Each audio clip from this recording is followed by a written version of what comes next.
Assalamu alaikum viewers, welcome back to my YouTube channel Aya Knowledge Fair with me Fatma Junoon and also welcome back to the map series of the world continent जिसमें हमने discuss किया जी world के continents को one by one. और आज के lecture में हम डिस्कस करेंगे ऑस्ट्रेलिया को। तो शुरू करते हैं आज का हमारा लेक्चर। यह है जी ऑस्ट्रेलिया का मैप जो कि आप देख रहे हैं। बेसिकली इसको डिवाइड किया गया है 6 स्टेट्स में और 10 टेरिटरीज में ऑस्ट्रेलिया को।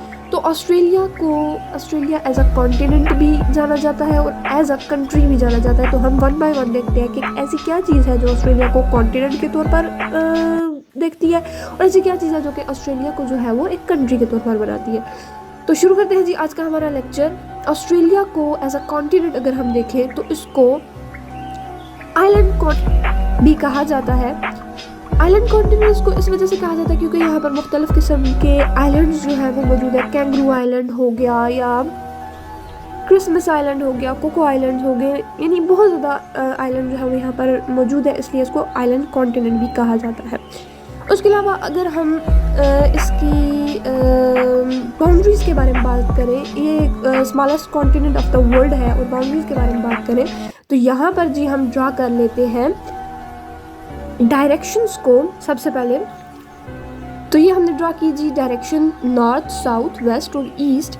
तो इसके नॉर्थ में जो है वो तिमोर है, जैसा कि आप देख सकते हैं ऊपर तिमोर सी, ये सारा का सारा यहाँ पर मौजूद है। वेस्ट में इसके सारा का सारा यहाँ पर ऊपर नीचे इंडियन ओशन है। साउथ में इसके यहाँ पर नीचे एंटार्क्टिका का कॉन्टिनेंट है और ईस्ट में इसके यहाँ पर सारा इंडियन ओशन है और कोरल सी वगैरह है, ये सारा इंडियन ओशन में ही आ जाता है। उसके बाद जी हम ज्योग्राफी के बारे में बात की हमने कि साउथ में, वेस्ट में, नॉर्थ में इसके क्या है। तो अब हम देखते हैं कि क्या चीज़ इसको एज अ कॉन्टिनेंट बनाती है। तो कॉन्टिनेंट उसको क्या चीज़ बनाती है, कॉन्टिनेंट की जो डेफिनेशन बेसिकली की जाती है वो ये की जाती है कि जो एक कंटिन्यूअस लैंड मास है वो जो है वो सराउंड किया हुआ है large wide variety of water body से, तो उसको बेसिकली कहा जाता है जी कॉन्टिनेंट। तो ऑस्ट्रेलिया का जैसा कि हमने देखा यहाँ पर wide variety of water body से ये जो है वो कवर किया गया है। तो ये जो डेफिनेशन है बेस्ट सूटेड है फॉर द ऑस्ट्रेलियन कॉन्टिनेंट। लेकिन ये जो डेफिनेशन है ये क्वेश्चन अराइज कर देती है दूसरे कॉन्टिनेंट्स के लिए, जैसे कि हमने बात की थी एशिया की, यूरोप की, नॉर्थ अमेरिका की, साउथ अमेरिका की। एशिया और यूरोप बेसिकली जो है वो क्या है, एक दूसरे के साथ बिल्कुल इंटरकनेक्टेड है। नॉर्थ अमेरिका, साउथ अमेरिका भी एक दूसरे के साथ इंटरकनेक्टेड है, यानी उनके अराउंड वाटर तो है लेकिन इनकी जो लैंड मास है वो जो है वो एक तरफ से किसी भी दूसरे लैंड मास के साथ कनेक्टेड है, जो कि इस डेफिनेशन के अकॉर्डिंग नहीं होनी चाहिए। लेकिन इस डेफिनेशन पे ऑस्ट्रेलिया का जो कॉन्टिनेंट है वो पूरा उतरता है, इसलिए इसको एक कॉन्टिनेंट का नाम दिया गया। उसके अलावा यहाँ पर अगर हम इसकी हिस्ट्री की बात करें तो जी यहाँ पर कहा जाता था कि जो बेसिकली वर्ल्ड के जो कॉन्टिनेंट्स हैं वो सिर्फ और सिर्फ नॉर्दर्न हेमिस्फीयर के ऊपर ही एग्जिस्ट करते हैं। साउदर्न हेमिस्फीयर पे भी कोई भी जो है वो लैंड मास नहीं है। लेकिन कुछ साइंटिस्ट का ये कहना था कि एक लैंड बॉडी है साउदर्न पार्ट के ऊपर, सिर्फ और सिर्फ ओशंस नहीं है। तो उस लैंड बॉडी को उन्होंने नाम दिया जी टेरा ऑस्ट्रेलियस इनकोग्नेटा, साउदर्न रीजन के ऊपर कि एक ऐसी बॉडी है जो कि वहाँ पर छुपी हुई है, जिसको बाद में जाकर साइंटिस्ट ने डिस्कवर किया, लेकिन पहले ही इसको नाम दे दिया गया, इसलिए इसको ओल्डेस्ट कॉन्टिनेंट भी कहा जाता है।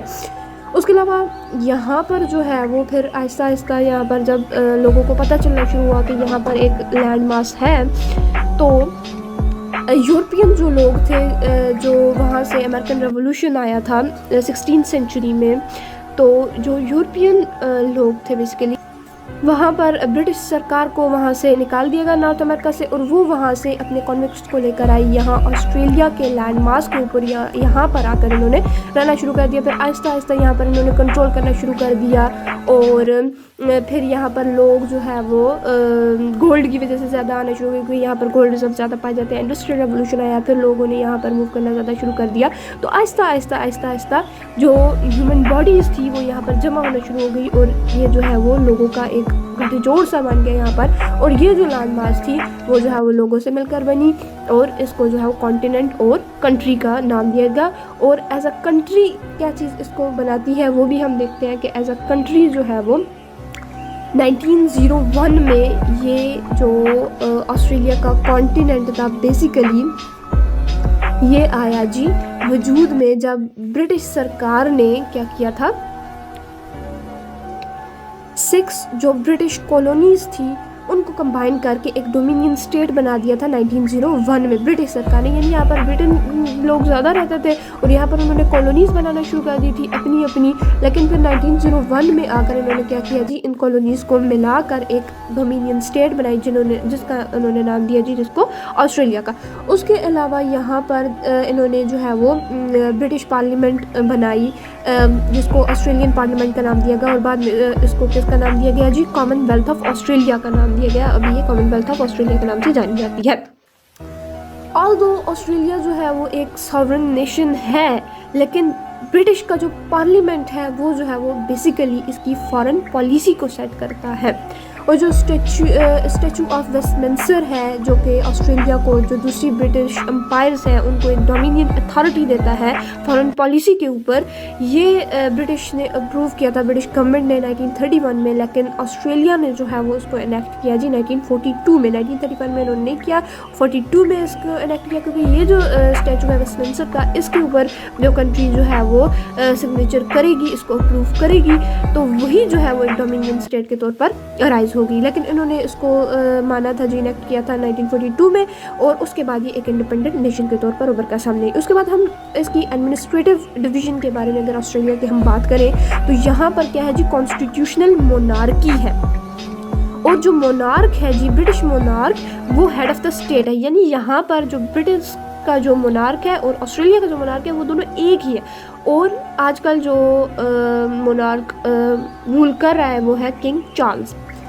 उसके अलावा हम बात करते हैं जी यहाँ पर फेडरेशन की, तो इसमें 6 स्टेट्स हैं और 10 टेरिटरीज़ हैं। 3 जो है वो ऑनशोर है, 7 ऑफशोर हैं। तो स्टेट्स जो हैं, न्यू साउथ वेल्स आ गई, क्वींसलैंड है, और South Australia, Tasmania, Victoria and Western Australia है, जिनके पास जो है वो स्पेसिफिक क्या है, पावर है अंडर द कॉन्स्टिट्यूशन।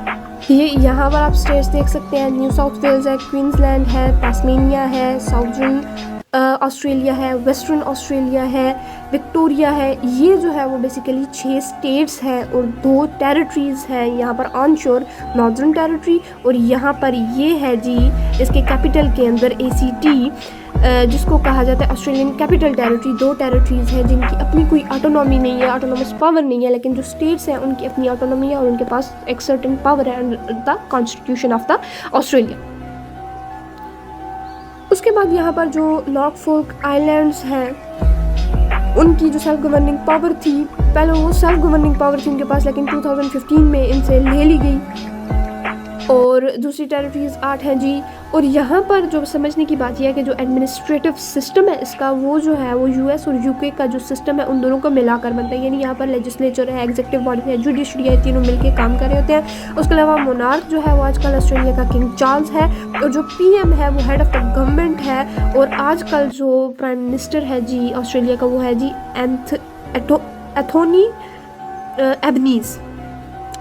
और इकॉनमी के लिहाज अगर हम बात करें इस ऑस्ट्रेलिया की, तो ये एक डेवलप्ड कंट्री है जिसकी हाईएस्ट इकॉनमी है। यानी इसके पास जो है वो लेड के reserve, iron, uranium, diamond, gold, उसके अलावा जो दूसरे तीसरे हमारे पास जो रिजर्व्स होते हैं वो भी इसके पास बहुत ज़्यादा है। और वर्ल्ड का जो वूल है वो 90% यहाँ से क्या होता है, एक्सपोर्टेड होता है टू द वर्ल्ड वाइड। और ये जो इकॉनमी है 14 biggest economy of the world में आती है। तो ये था जी आज का हमारा लेक्चर ऑस्ट्रेलिया के बारे में। हमारा लास्ट कॉन्टिनेंट था, होपफुली आपको समझ आया होगा।